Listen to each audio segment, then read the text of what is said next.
بالشت بھر آؤ گے میں ہاتھ بھر آؤں گا، لیکن اگر تم رخ موڑ لو گے تو ہم بھی رخ موڑ لیں گے، کیونکہ اللہ تو بے نیاز ہے، غرض ہماری ہے، ضرورت ہمیں ہے۔ تم رجوع کرو گے تو اللہ بھی رجوع کرے گا، تم توبہ کرو گے وہ اپنی نظر کرم تم پر متوجہ کرے گا۔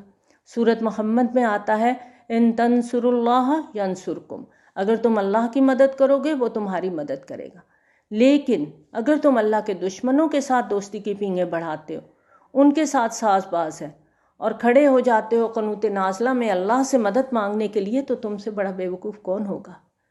پہلے اللہ کی طرف خود کو فوکس تو کرو، حنیف ہو جاؤ، یکسو ہو جاؤ، اپنا رخ تو اللہ کی طرف کرو، اللہ سے اپنے معاملے تو درست کرو۔ اس میں کوئی یہ شرط نہیں ہے کہ ولی کامل بن جاؤ، بلکہ صرف خالص نیت سے توبہ کر لو، اللہ کے ہو جاؤ۔ اجیب دعوت الداعی اذا دعانی، ہر وقت اللہ پکار سنتا ہے، ہر وقت جواب دینے کے لیے تیار ہے، بس اس کی ایک ہی شرط ہے فَلْيَسْتَجِيبُوا لِي، کہ وہ اللہ کا حکم مانیں، وَلْيُؤْمِنُوا بِي، اور مجھ پر ایمان رکھیں، لَعَلَّهُمْ يَرْشُدُونَ، تاکہ وہ صحیح راہ پر چلیں۔ اللہ تعالیٰ پر ایمان رکھنے اور اس کے احکام پر چلنے کا یہ نتیجہ نکلے گا کہ وہ رشد و ہدایت کی راہ پر گامزن ہو جائیں گے۔ اُحِلَّ لَكُمْ لَيْلَةَ الصِّيَامِ الرَّفَثُ إِلَىٰ نِسَائِكُمْ، حلال کر دیا ہے تمہارے لیے روزے کی راتوں میں بے حجاب ہونا اپنی بیویوں کے ساتھ، یعنی روزے کی حالت میں رات کے وقت شوہر اور بیوی کا تعلق قائم ہو سکتا ہے۔ ہن لباس لکم وانتم لباس لہن، وہ پوشاک ہیں تمہارے لیے اور تم پوشاک ہو ان کے لیے۔ بڑی پیاری مثال دی ہے اللہ تعالیٰ نے شوہر اور بیوی کے رشتے کے بارے میں، کہ جس طرح لباس میں اور جسم میں کوئی پردہ نہیں، ایسے ہی بیوی اور شوہر کے بیچ بھی کوئی پردہ نہیں، لباس خود ایک پردہ ہے۔ ویسے ہی مرد کے اخلاق کی حفاظت کرنے والی بیوی ہے اور بیوی کے اخلاق کی حفاظت کرنے والا مرد ہے۔ لباس ہمیں سرد گرم سے بچاتا ہے، شوہر اور بیوی بھی ایک دوسرے کو زمانے کے سرد گرم سے بچاتے ہیں، ایک دوسرے کو پروٹیکٹ کرتے ہیں، ایک دوسرے کی حفاظت کرتے ہیں۔ پھر آپ دیکھیں لباس ہمارے جسمانی عیب کو چھپا لیتا ہے، تو شوہر اور بیوی کا رشتہ بھی ایسا ہے کہ ایک دوسرے کے عیبوں پر پردہ ڈالیں، نہ یہ کہ ادھر ادھر دائیں بائیں ہر وقت شوہر کی برائیاں اور شوہر بیوی کی برائیاں کرتا پھرے۔ پھر لباس ہمارے لیے زینت بھی ہے، اور شوہر اور بیوی کا رشتہ اللہ نے خوبصورت بنایا ہے، اور یہ ایک زینت ہے کہ دونوں ساتھ ساتھ ہوتے ہیں، اور لباس پردہ پوش ہوتا ہے۔ اسی طرح شوہر اور بیوی بھی ایک دوسرے کے لیے پردہ پوش ہوتے ہیں، مرد عورت ایک دوسرے کی ضرورت ہے، ایک دوسرے کی پردہ پوشی کرتے ہیں۔ اللہ کے علم میں ہے کہ تم اپنے آپ کے ساتھ خیانت کر رہے تھے، یعنی تم ایک کام کر رہے تھے جو گناہ نہیں تھا، لیکن تم سمجھتے تھے کہ گناہ ہے، پھر بھی اس کا ارتکاب کر رہے تھے، کیونکہ یہ سمجھتے تھے کہ روزوں میں جو ہے وہ شوہر اور بیوی کا تعلق آپس میں قائم نہیں رکھا جا سکتا، تو کسی وقت اگر یہ تعلق قائم کر بھی لیتے تو پھر بھی وہ یہ ان کے مائنڈ میں یہ ہوتا تھا کہ شاید ہم نے کوئی غلط کام کر لیا۔ تو یہاں بتا دیا گیا کہ تم حلال کر دیا گیا تمہارے لیے روزے کی راتوں میں بے حجاب ہونا اپنی بیویوں سے، وہ تمہارے لیے لباس ہیں، تم ان کے لیے لباس ہو۔ اللہ کے علم میں ہے کہ تم اپنے آپ کے ساتھ خیانت کر رہے تھے، تو اللہ نے تم پر نظر رحمت فرمائی اور تمہیں معاف کر دیا، تو اب تم ان کے ساتھ تعلق زن و شو قائم کرو اور تلاش کرو اس کو جو کچھ اللہ نے تمہارے لیے لکھ دیا ہے۔ وَكُلُوا وَاشْرَبُوا حَتَّى يَتَبَيَّنَ لَكُمُ الْخَيْطُ الْأَبْيَضُ مِنَ الْخَيْطِ الْأَسْوَدِ مِنَ الْفَجْرِ، اور کھاؤ پیو یہاں تک کہ واضح ہو جائے تمہارے لیے فجر کی سفید دھاری رات کی سیاہ دھاری سے، یعنی جب سپیدہ سحر نمودار ہو، صبح صادق ہو جائے، اس وقت تک تم کھا پی سکتے ہو۔ یہاں فرمایا وَكُلُوا وَاشْرَبُوا، کھاؤ اور پیو، حکم کا صیغہ آیا ہے، امر کا صیغہ ہے۔ تو سحری کرنے کی حدیث میں بہت زیادہ تاکید ہے۔ نبی صلی اللہ علیہ وسلم نے فرمایا ہمارے اور یہود کے روزے کے مابین سحری کا فرق ہے۔ ایک حدیث میں آتا ہے تسخروا فإن فی السحور برکہ، سحری ضرور کیا کرو اس لیے کہ سحری میں برکت ہے، یہ بخاری کی روایت ہے۔ ثم اتموا الصیام الی اللیل، پھر رات تک روزے کو پورا کرو، یعنی غروب آفتاب تک۔ وَلَا تُبَاشِرُوهُنَّ وَأَنْتُمْ عَاكِفُونَ فِي الْمَسَاجِدِ، اور ان سے مباشرت مت کرو جبکہ تم مسجدوں میں حالت اعتکاف میں ہو، یعنی جو رعایت تمہیں رمضان میں دی گئی ہے اس میں جو استثناء ہے کہ جب تم مسجدوں میں معتکف ہو تو پھر اپنی بیویوں کے ساتھ رات کے دوران کوئی تعلق قائم نہیں کرو گے۔ تِلْكَ حُدُودُ اللَّهِ فلا تقربوها، یہ اللہ کی مقرر کی ہوئی حدود ہیں، بس ان کے قریب بھی مت جاؤ۔ اس طرح اللہ واضح کرتا ہے اپنی نشانیاں لوگوں کے لیے تاکہ وہ تقوی کی روش اختیار کریں۔ ولا تأکلوا اموالکم بینکم بالباطل، اور تم اپنے مال آپس میں باطل طریقوں سے ہڑپ نہ کرو اور اس کو ذریعہ نہ بناؤ حکام تک پہنچنے کا، تاکہ تم لوگوں کے مال کا کچھ حصہ ہڑپ کر سکو گناہ کے ساتھ، اور تم اس کو جانتے بوجھتے کر رہے ہو۔ آپ دیکھیں کہ اس سے پہلے روزے کے احکامات آئے، آگے حج کے احکامات آ رہے ہیں، پھر قتال کی بات ہوگی، درمیان میں اللہ تعالیٰ نے یہ آیت رکھ دی اور یہ یہاں پر فرمایا اپنا مال آپس میں باطل طریقوں سے ہڑپ نہ کرو، کہ جس طرح روزے کی حکمت کا نقطہ عروج یہ ہے کہ روح انسانی کے اندر تقرب اللہ کی طلب پیدا ہو، اسی طرح سے احکام صوم کا نقطہ عروج حلال کھانا بھی ہے۔ تو حرام سے اپنے آپ کو بچاؤ اور حلال کی طرف اپنی توجہ کرو۔ یسألونک عن الاحلہ، اے نبی صلی اللہ علیہ وآلہ وسلم، یہ آپ سے پوچھ رہے ہیں چاند کی گھٹتی بڑھتی صورتوں کے بارے میں۔ قل ہی مواقیت للناس والحج، کہہ دیجئے کہ یہ لوگوں کے لیے اوقات کا تعین ہے اور حج کے لیے بھی۔ اللہ تعالیٰ نے ایک کیلنڈر لٹکا دیا۔ آپ چاند کو دیکھ کر معلوم کرتے ہیں کہ اب 1 تاریخ ہے تو نیا مہینہ شروع ہو گیا۔ اب کچھ دنوں کے بعد چاند تھوڑا بڑا ہوا، 1 ہفتہ گزر گیا، 2 ہفتے گزرے، پھر چاند پورا ہوا، اب اس نے گھٹنا شروع کر دیا۔ تو یہ نظام گویا لوگوں کے لیے اوقات کار کے تعین کے لیے، اور اس میں خاص طور پر سب سے اہم معاملہ حج کا ہے، اس لیے کہ حج وہ عبادت ہے جو ایک خاص جگہ پر ہو سکتی ہے۔ نماز اور روزہ ہر جگہ ہو سکتے ہیں، زکوٰۃ آپ ہر جگہ دے سکتے ہیں، لیکن حج مکہ مکرمہ میں ہی ہوگا، اور وہ اس وقت مشرکین کے زیر تسلط تھا، اور اسے مشرکین کے تسلط سے نکالنے کے لیے قتال لازم تھا، اور قتال کے لیے پہلے صبر کا پیدا ہونا ضروری۔ چنانچہ پہلے روزے کا حکم دیا گیا کہ جس طرح اپنے گھوڑوں کو روزہ رکھواتے ہو اسی طرح خود بھی روزے رکھو۔ وَلَيْسَ الْبِرُّ بِأَن تَأْتُوا الْبُيُوتَ مِن ظُهُورِهَا وَلَكِنَّ الْبِرَّ مَنِ اتَّقَىٰ، اور یہ کوئی نیکی نہیں کہ تم گھروں میں ان کی پشت کی طرف سے داخل ہو، بلکہ نیکی تو یہ ہے جس نے تقوی اختیار کیا۔ اہل عرب ایام جاہلیت میں بھی حج تو کر رہے تھے، لیکن مناسک حج کی کچھ بگڑی ہوئی شکلیں ان کے اندر آ گئی تھی، اور انہوں نے کچھ بدعات کا، کچھ رسوم کا اضافہ بھی کر لیا تھا۔ ایک بدعت یہ تھی کہ جب وہ احرام باندھ کر گھر سے نکل پڑتے اور انہیں کسی ضرورت کی وجہ سے گھر میں دوبارہ آنا پڑتا تو یہ دروازے سے داخل نہیں ہوتے تھے، بلکہ پچھواڑے سے دیوار پھاند کے اندر آتے تھے اور سمجھتے تھے کہ یہ تقویٰ ہے اور بہت بڑا تقویٰ ہے۔ فرمایا یہ سرے سے کوئی نیکی ہی نہیں ہے کہ تم گھروں میں ان کے پچھواڑوں سے داخل ہو، بلکہ اصل نیکی وہ ہے جو تقویٰ کی روش اختیار کرتا ہے اور حدود الہی کا احترام کرتا ہے۔ یہاں آپ پوری آیت بر کو ذہن میں رکھ لیجیے۔ وہاں آخر میں کیا فرمایا اللہ تعالیٰ نے؟ وَأُولَٰئِكَ هُمُ الْمُتَّقُونَ، اور یہاں پر وَلَٰكِنَّ الْبِرَّ مَنِ اتَّقَىٰ، یعنی نیکی کا جو پورا تصور آ جاتا ہے تقویٰ کے اندر، جو ہم نے آیت بر میں بھی پڑھا۔ اور گھروں میں داخل ہو ان کے دروازوں سے اور اللہ کا تقویٰ اختیار کرو تاکہ تم فلاح پا جاؤ۔ وَقَاتِلُوا فِي سَبِيلِ اللَّهِ الَّذِينَ يُقَاتِلُونَكُمْ، اور قتال کرو اللہ کی راہ میں ان سے جو تم سے قتال کر رہے ہیں۔ اب قتال کا حکم آ گیا، فرمایا اللہ کی راہ میں جنگ کرو جو تم سے جنگ کرتے ہیں۔ وَلَا تَعْتَدُوا، لیکن حد سے تجاوز نہیں کرنی۔ إِنَّ اللَّهَ يُحِبُّ الْمُعْتَدِينَ، اور بے شک اللہ تعالیٰ حد سے تجاوز کرنے والوں کو پسند نہیں کرتا۔ وَاقْتُلُوهُمْ حَيْثُ ثَقِفْتُمُوهُمْ، اور انہیں قتل کرو جہاں کہیں بھی انہیں پاؤ۔ وَأَخْرِجُوهُمْ مِنْ حَيْثُ أَخْرَجُوكُمْ، اور نکالو ان کو وہاں سے جہاں سے انہوں نے تم کو نکالا تھا۔ مہاجرین مکہ مکرمہ سے نکالے گئے تھے، وہاں پر نبی صلی اللہ علیہ وآلہ وسلم اور آپ کے ساتھ جو اہل ایمان تھے ان پر زندگی کا دائرہ تنگ سے تنگ کر دیا گیا تھا۔ اس وقت مجبوراً نبی صلی اللہ علیہ وآلہ وسلم کو بھی ہجرت کرنا پڑی، تو اب حکم دیا جا رہا ہے کہ نکالو ان کو وہاں سے جہاں سے انہوں نے تمہیں نکالا تھا۔ وَالْفِتْنَةُ أَشَدُّ مِنَ الْقَتْلِ، اور فتنہ قتل سے بڑھ کر ہے۔ کفار اور مشرکین سے قتال کے ضمن میں یہ سوچ نہ آئے کہ قتل اور خون ریزی بری بات ہے۔ یاد رکھو فتنہ اس سے بھی زیادہ بری بات ہے، اور فتنہ کیا ہے کہ وہ حالات پیدا کر دیے جائیں کہ انسان خدائے واحد کی بندگی نہ کر سکے اور اسے غلط کاموں پہ مجبور کیا جائے کہ وہ حرام خوری پہ مجبور ہو جائے۔ یہ سارے حالات فتنہ ہیں۔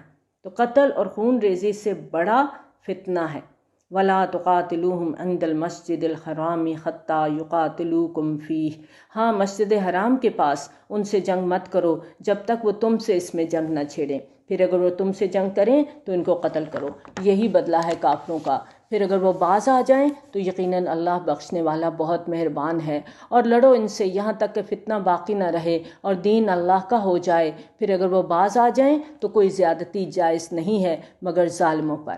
مسلمانوں کو یہ بات بتائی جا رہی ہے کہ ایک دور تمہارا وہ تھا کہ 12-13 برس تک مکہ کی زندگی میں نبی صلی اللہ علیہ وآلہ وسلم کی رسالت کے بعد انہیں حکم تھا کفو ایدیکم، اپنے ہاتھوں کو باندھ کے رکھو، ماریں کھاؤ لیکن ہاتھ نہیں اٹھانا۔ اب تمہاری دعوت اور تحریک نئے دور میں داخل ہو گئی، اب تمہاری تلواریں نیام سے باہر آ گئی ہیں، اب انہیں نیام میں واپس نہیں رکھنا جب تک فتنہ ختم نہ ہو جائے اور دین اللہ کے لیے ہو جائے، اللہ کا دین قائم ہو جائے، پوری زندگی میں اللہ کے احکامات نافذ ہو جائیں۔ یہ آیت دوبارہ سورۃ انفال میں بھی آئے گی، وَقَاتِلُوهُمْ حَتَّى لَا تَكُونَ فِتْنَةٌ وَيَكُونَ الدِّينُ كُلُّهُ لِلَّهِ، اور جنگ کرو ان سے یہاں تک کہ فتنہ باقی نہ رہے اور دین کل کا کل اللہ کے لیے ہو جائے۔ دین کی بالادستی جزوی طور پر نہیں بلکہ کلی طور پر پوری انسانی زندگی پر قائم ہو جائے، انفرادی زندگی میں بھی اور اجتماعی زندگی میں بھی۔ الشہر الحرام بالشہر الحرام، حرمت والا مہینہ بدلہ ہے حرمت والے مہینے کا، والحرمات قصاص، اور حرمات کے اندر بھی بدلہ ہے، یعنی اگر انہوں نے اشہر حرم یعنی حدود مکہ کی بے حرمتی کی ہے تو اس کے بدلے میں ایسا نہیں ہوگا کہ ہم تو ہاتھ پہ ہاتھ باندھ کے کھڑے رہیں کہ یہ مکہ کی حدود ہیں، یہ امن والا شہر ہے، یہاں پر کوئی ایسا کام نہیں کیا جائے گا۔ حدود حرم اور مکہ کی حرمت اہل عرب کے ہاں مسلم تھی، اور ان کے ہاں یہ طے تھا کہ جو 4 مہینے ہیں حرمت کے اس میں کوئی خون ریزی کوئی جنگ نہیں ہوگی، یہاں تک کہ کوئی اپنے باپ کے قاتل کو بھی پا لے گا تو اس کو بھی قتل نہیں کرے گا۔ یہاں وضاحت کی گئی کہ مکہ اور حدود حرم میں جنگ واقعتاً بہت بڑا گناہ ہے، لیکن اگر کفار کی طرف سے حرمت کا لحاظ نہ رکھا جائے اور وہ پہلے قدم اٹھائیں تو اب یہ نہیں ہوگا کہ اپنے ہاتھ پاؤں باندھ کے خود کو پیش کر دو، بلکہ اب تمہیں جوابی کارروائی کرنا ہوگی، اور اس جوابی اقدام میں اگر حدود حرم یا مکہ کی بے حرمتی کرنی پڑے تو اس کا وبال ان پر آئے گا جنہوں نے اس معاملے میں پہل کی تھی۔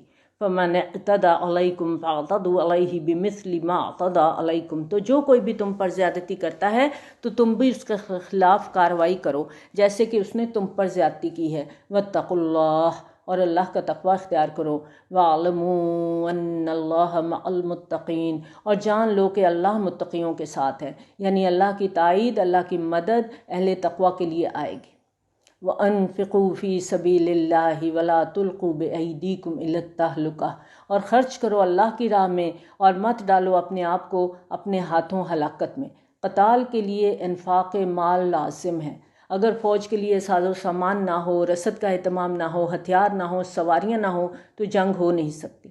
یعنی جس وقت اللہ کے دین کو روپے پیسے کی ضرورت ہو، اس وقت جو لوگ اللہ کے راستے میں جان اور مال کی قربانی سے جی چراتے ہیں وہ خود کو اپنے ہاتھوں ہلاکت میں ڈال رہے ہیں۔ جیسے نبی صلی اللہ علیہ وآلہ وسلم نے غزوہ تبوک کے موقع پر عام اپیل کی تھی، تو اس وقت جو لوگ اپنے مال کو سمیٹ کے بیٹھے رہے تو گویا انہوں نے اپنے آپ کو ہلاکت میں ڈالا۔ وَأَحْسِنُوا، اور احسان کی روش اختیار کرو، دین کے اندر خوبصورتی پیدا کرو، دین میں بہتر سے بہتر مقام حاصل کرنے کی کوشش کرو۔ اصل میں ہمارا معاملہ یہ ہے کہ دنیا میں آگے سے آگے اور دین میں پیچھے سے پیچھے رہنے کی کوشش کرتے ہیں۔ دین میں ہم کہتے ہیں کم سے کم پہ گزارا ہو جائے تو ٹھیک ہے، جبکہ دنیا کے معاملے میں اور آگے جانا چاہتے ہیں۔ جستجو کے خوب سے ہے خوب تر کہاں، یہ جستجو جو دنیا کی ہے اس سے کہیں بڑھ کر دین میں جستجو ہونی چاہیے۔ پیچھے ہم نے پڑھا تھا نا، فاستبقوا الخیرات، نیکیوں میں ایک دوسرے سے بازی لے جانے کی کوشش کرو۔ ان اللہ یحب المحسنین، اور یقیناً اللہ تعالیٰ محسنین کو پسند کرتا ہے۔ حضرت جبرائیل علیہ السلام نے نبی صلی اللہ علیہ وآلہ وسلم سے 3 سوال کیے، مجھے اسلام کے بارے میں بتائیے، مجھے ایمان کے بارے میں بتائیے، اور مجھے احسان کے بارے میں بتائیے۔ اور احسان کے بارے میں نبی صلی اللہ علیہ وآلہ وسلم نے فرمایا، احسان یہ ہے کہ تو اللہ تعالیٰ کی عبادت ایسے کرے گویا تو اسے دیکھ رہا ہے، پھر اگر تو اسے نہ دیکھ سکے یعنی یہ کیفیت حاصل نہ ہو تو کم از کم یہ خیال رہے کہ وہ تجھے دیکھ رہا ہے۔ یہ مسلم کی روایت ہے۔ یہ احسان کی کیفیت ہے کہ تمہیں یہ فیل ہونا چاہیے کہ اللہ تمہیں دیکھ رہا ہے۔ پہلے تو یہ ایک کیفیت آنی چاہیے کہ ہم اپنی آنکھوں سے اللہ کو دیکھ رہے ہیں۔ تو اگر یہ فیلنگ نہیں آتی تو کم از کم یہ فیلنگ تو ضرور آئے کہ اللہ ہمیں دیکھ رہا ہے۔ تو یہی احسان ہے۔ وَأَتِمُّ الْحَجَّ وَالْعُمْرَةَ لِلَّهِ، اور حج اور عمرہ مکمل کرو اللہ کے لیے۔ عمرہ کے لیے احرام تو مدینہ منورہ سے 7 میل باہر نکل کر ہی باندھ لیا جائے گا، لیکن حج کب مکمل ہوگا؟ جب طواف بھی ہوگا، وقوف عرفہ بھی ہوگا، اور تمام مناسک ادا کیے جائیں گے۔ لہٰذا جو شخص بھی حج یا عمرہ کی نیت کرے تو پھر اسے تمام مناسک کو مکمل کرنا چاہیے۔ فَإِنْ أُحْصِرْتُمْ، پھر اگر تمہیں گھیر لیا جائے یعنی روک دیا جائے، جیسا کہ 6 ہجری میں ہوا کہ مسلمانوں کو صلح حدیبیہ کرنا پڑی اور عمرہ ادا کیے بغیر واپس جانا پڑا، کیونکہ مشرکین اڑ گئے تھے کہ مسلمانوں کو مکہ میں داخل نہیں ہونے دیں گے۔ فَمَا اسْتَيْسَرَ مِنَ الْحَدْيِ، تو جو کوئی بھی قربانی میسر ہو وہ پیش کر دو۔ یہ دم اخسار کہلاتا ہے کہ چونکہ اب آگے نہیں جا سکتے، یہاں پر احرام کھولنا پڑ رہا ہے، اب اللہ کے نام پر جانور دینا ہے۔ وَلَا تَخْلِقُوا رُؤُوسَكُمْ حَتَّى يَبْلُغَ الْهَدْيُ مَحِلَّهُ، اور اپنے سر اس وقت تک نہ مونڈو جب تک قربانی اپنی جگہ پر نہ پہنچ جائے، یعنی جہاں جا کر قربانی کا جانور ذبح ہونا ہے جب وہاں پہنچ جائے اس کے بعد تم اپنے بال تراشو کے اپنا حلق کرو گے۔ اگر حج اور عمرے سے روک دیا گیا تھا جیسے نبی صلی اللہ علیہ وسلم کو، تو اگر کوئی کسی کو حج اور عمرے سے روک دیا گیا ہو تو وہ قربانی کا جانور آگے بھیجے گا، تو روکنے والے جانوروں کو نہیں روکیں گے کیونکہ ان کو تو گوشت مل جائے گا کھانے کے لیے۔ اب قربانی کا جانور جب تک اپنے مقام پر نہیں پہنچ جاتا اس وقت تک تم اپنے بال نہیں منڈواؤ گے۔ فَمَنْ كَانَ مِنْكُمْ مَرِيضًا أَوْ بِهِ أَذًى مِّن رَأْسِهِ، پھر جو کوئی تم میں سے بیمار ہو یا اس کے سر میں کوئی تکلیف ہو، یعنی کوئی زخم وغیرہ اس طرح کا ہو گیا ہے کہ بال کٹوانے ضروری ہو گئے، فَفِدْيَةٌ مِّن صِيَامٍ أَوْ صَدَقَةٍ أَوْ نُسُك، تو فدیہ کے طور پر روزے رکھے یا صدقہ دے یا قربانی کرے۔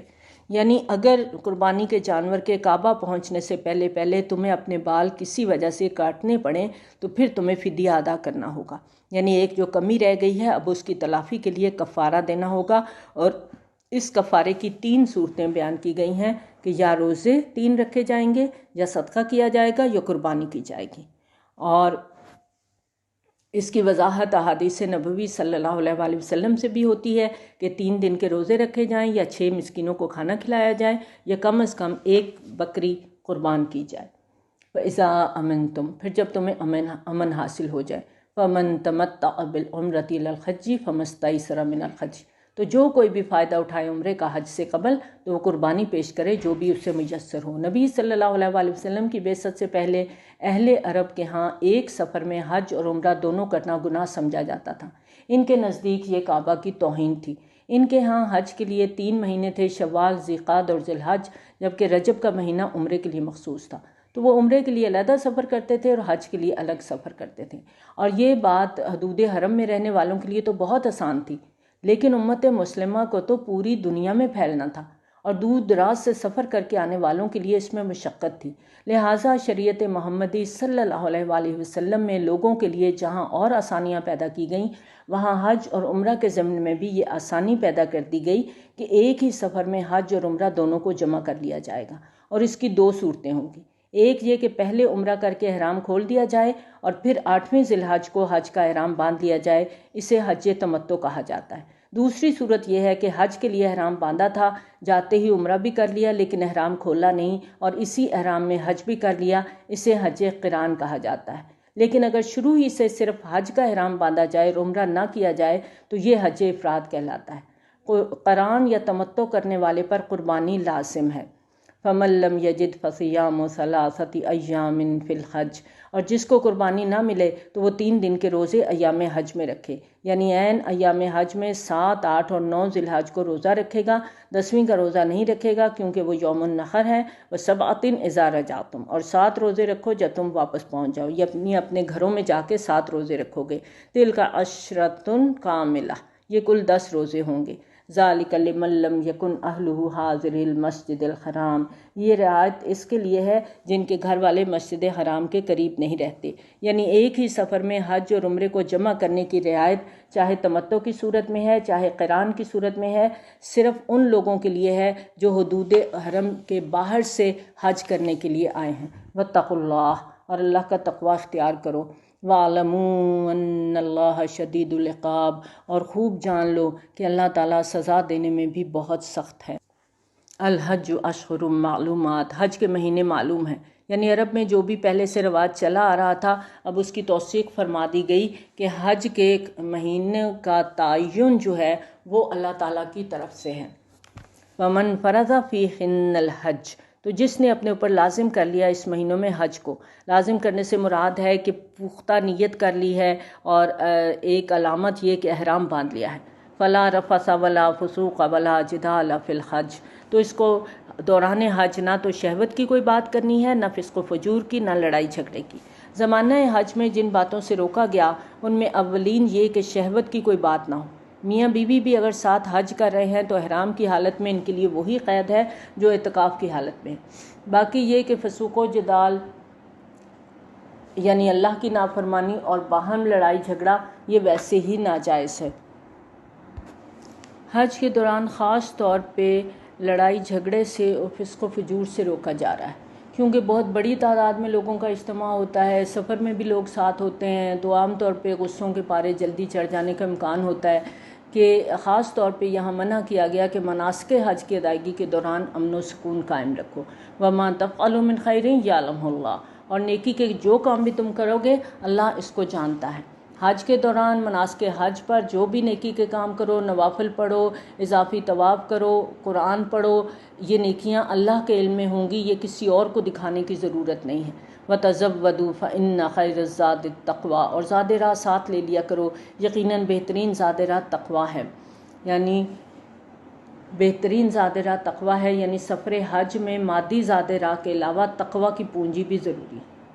اگر پیسہ روپیہ تو لے لیا لیکن تقویٰ کی پونجی نہیں ہے تو دوران حج ہم اچھی فیسلٹیز تو لے لیں گے لیکن جو حج کی روح ہے، حج کی برکات ہیں، اس سے اپنے آپ کو محروم کر لیں گے۔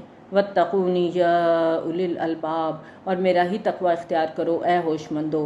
لَيْسَ عَلَيْكُمْ جُنَاحٌ أَن تَبْتَغُوا فَضْلًا مِّن رَبِّكُمْ، تم پر اس امر میں کوئی گناہ نہیں کہ تم سفر حج کے دوران اپنے رب کا فضل بھی تلاش کرو، یعنی آپ ہندوستان سے پاکستان سے حج کے لیے جا رہے ہیں، اپنے ساتھ کوئی ایسی چیزیں لے جاتے ہیں جنہیں وہاں بیچ کے تو آپ کوئی نفع حاصل کر سکتے ہیں، تو فرمایا کہ یہ تقویٰ کے منافی نہیں ہے۔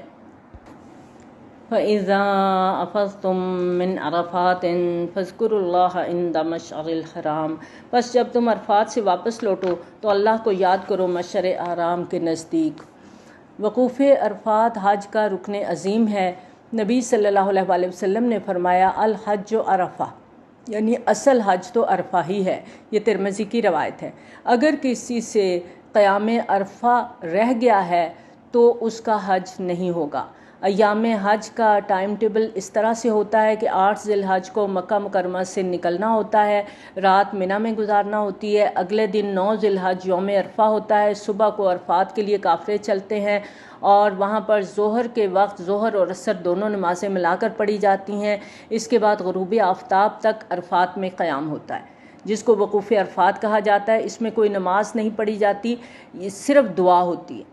آپ کے اندر دعا کی ایک روح پیدا ہو جاتی ہے، آپ اپنے رب سے ہم کلام ہوتے ہیں، آپ دعائیں مانگتے رہتے ہیں، اور قیام عرفہ کے دوران آپ کھڑے ہو کر مانگیں، بیٹھ کے مانگیں، جس طرح بھی ہو اللہ سے دعائیں کریں۔ اور اگر کوئی کسی وجہ سے کوئی کمی ہو جائے تو آدمی تلاوت بھی کر سکتا ہے۔ پھر وقوف عرفات کے بعد مغرب کی نماز کا وقت ہو جاتا ہے تو عرفات سے روانگی ہے، لیکن مغرب کی نماز وہاں نہیں پڑھی جائے گی، بلکہ مزدلفہ میں جا کر مغرب اور عشاء دونوں نمازیں جمع کر کے ادا کرنی ہے اور رات وہیں کھلے آسمان تلے بسر کرنی ہے۔ یہ مزدلفہ کا قیام ہے، اور مشعر حرام ایک پہاڑ کا نام ہے جو مزدلفہ میں واقع ہے۔ وَاذْكُرُوهُ كَمَا هَدَاكُمْ، اور یاد کرو اس سے جیسے کہ اس نے تمہیں ہدایت کی، یعنی اللہ کا ذکر کرو جس طرح سے اللہ نے تمہیں رسول صلی اللہ علیہ وآلہ وسلم کے ذریعے سے سکھایا ہے۔ ذکر کے جو طریقے نبی صلی اللہ علیہ وآلہ وسلم نے سکھائے ہیں انہیں اختیار کرو اور زمانہ جاہلیت کے طریقے ترک کر دو۔ وَإِن كُنتُم مِّن قَبْلِهِ لَمِنَ الضَّالِّينَ، اور یقیناً اس سے پہلے تم گمراہ لوگوں میں سے تھے، تم حج کی حقیقت سے ناواقف تھے، حج کی ایک شکل رہ گئی تھی، روح ختم ہو گئی تھی۔ ثم افیضوا من حیث افاض الناس، پھر تم بھی وہیں سے پلٹو جہاں سے سب لوگ پلٹتے ہیں۔ زمانہ جاہلیت میں جو قریش مکہ تھے یہ عرفات تک نہیں جاتے تھے، یہ کہتے تھے ہماری ایک خاص حیثیت ہے تو ہم منی میں ہی رہیں گے، اور جو باہر سے لوگ آ رہے ہیں وہ عرفات جائیں گے اور وہاں سے طواف کر کے واپس لوٹیں گے. تو یہ سارے مناسک ہمارے لیے نہیں ہیں. یہاں فرمایا کہ یہ غلط بات ہے جو تم نے ایجاد کر لی ہے. تم بھی وہیں سے طواف کے لیے واپس لوٹو گے جہاں سے دوسرے لوگ لوٹتے ہیں، یعنی عرفات سے. وَاسْتَغْفِرُ اللَّهَ، اور اللہ سے استغفار کرتے رہو، یعنی جو پہلے کمی تم نے کی ہے اس پر نادم ہو، اللہ سے گناہوں کی مغفرت مانگو. ان اللہ غفور الرحیم، یقیناً اللہ بخشنے والا رحم فرمانے والا ہے. فَإِذَا قَضَيْتُم مَّنَاسِكَكُمْ، اور جب تم اپنے مناسک حج ادا کر چکو، فَاذْكُرُوا اللَّهَ كَذِكْرِكُمْ آبَاءَكُمْ، تو اب اللہ کا ذکر کرو جیسے کہ تم اپنے آباء و اجداد کا ذکر کرتے رہے. او اشد ذکرا، بلکہ اس سے بھی زیادہ شد و مت کے ساتھ اللہ کا ذکر کرو. یعنی 10 ذی الحج کو جب افعال حج سے فراغت پا چکو تو قیام منی کے دوران اللہ کا خوب ذکر کرو، اس طرح جیسے زمانہ جاہلیت میں تم اپنے آباء و اجداد کا ذکر کرتے تھے، بلکہ اس سے بھی بڑھ کر اللہ کا ذکر کرو. ان کا قدیم دستور ایسا تھا کہ یہ حج سے فارغ ہوتے 3 دن منی میں قیام کرتے اور بہت بڑا میلہ لگتا تھا، اور مختلف قبائل کے شعراء اپنے قبیلوں کی مدح سرائی کرتے، اپنے بڑے بزرگوں کی عظمتوں کا بیان کرتے. اللہ کا ذکر بالکل ختم ہو چکا تھا. فرمایا کہ جس شد و مت کے ساتھ تم اپنے آباء و اجداد کا ذکر کرتے رہے ہو، اب اسی انداز سے بلکہ اس سے بھی زیادہ شد و مت کے ساتھ اللہ کا ذکر کرو. فَمِنَ النَّاسِ مَن يَقُولُ رَبَّنَا آتِنَا فِي الدُّنْيَا وَمَا لَهُ فِي الْآخِرَةِ مِنْ خَلَاقٍ، لوگوں میں سے وہ بھی ہیں جو یہی کہتے رہتے ہیں، اے ہمارے رب ہمیں دنیا ہی میں دے دے، اور ایسے لوگوں کے لیے آخرت میں کوئی حصہ نہیں. یعنی عرض حرم میں پہنچ کر بھی، دوران حج بھی ان کی ساری دعائیں دنیاوی چیزوں کے لیے ہوتی. چنانچہ وہ مال کے لیے، اولاد کے لیے، دنیا کی ترقی کے لیے، دنیا کی ضرورتوں کے لیے، جو دنیاوی مشکلات ہیں ان کے حل کے لیے دعائیں کرتے ہیں، کیونکہ دل میں دنیا بسی ہوئی ہے. جیسے بنی اسرائیل کے دلوں میں بچڑے کا تقدس، بچڑے کی محبت تھی، اس طرح ہمارے اپنے دلوں میں اتنی دنیا بس چکی ہے کہ وہاں جا کے بھی ہم دنیا ہی کی دعائیں مانگتے ہیں. یہاں واضح فرما دیا گیا کہ وَمَا لَهُ فِي الْآخِرَةِ مِنْ خَلَاقٍ، ایسے لوگوں کے لیے پھر آخرت میں کوئی حصہ نہیں. وَمِنْهُم مَّن يَقُولُ، اور ان میں سے جو یہ کہتے ہیں، رَبَّنَا آتِنَا فِي الدُّنْيَا حَسَنَةً وَفِي الْآخِرَةِ حَسَنَةً وَقِنَا عَذَابَ النَّارِ، پروردگار ہمیں اس دنیا میں بھی خیر عطا فرما اور آخرت میں بھی خیر عطا فرما، اور ہمیں آگ کے عذاب سے بچا لے. یہ وہ دعا ہے جو طواف کے ہر چکر میں رکن یمانی سے حجر اسود کے درمیان چلتے ہوئے مانگی جاتی. دنیا کی سب سے بڑی خیر ایمان اور ہدایت ہے. دنیا کی خیر کوئی خیر نہیں ہے جب تک اس کے ساتھ ہدایت اور ایمان نہیں. چنانچہ سب سے پہلے ہمیں ہدایت کی، ایمان کی اور استقامت طلب کرنے کی دعا کرنی ہے اللہ تعالیٰ کے ساتھ. پھر دنیا میں کشادگی اور رزق میں کشائش کی دعا بھی کریں تو پھر یہ اللہ کے ہاں پسندیدہ ہے. یہیں پہ اس کو مکمل کرتے ہیں. وآخر دعوانا الحمدللہ رب العالمین. سبحانک اللہم و بحمدک، نشہد ان لا الہ الا انت، نستغفرک و نتوب الیک. السلام علیکم ورحمۃ اللہ وبرکاتہ.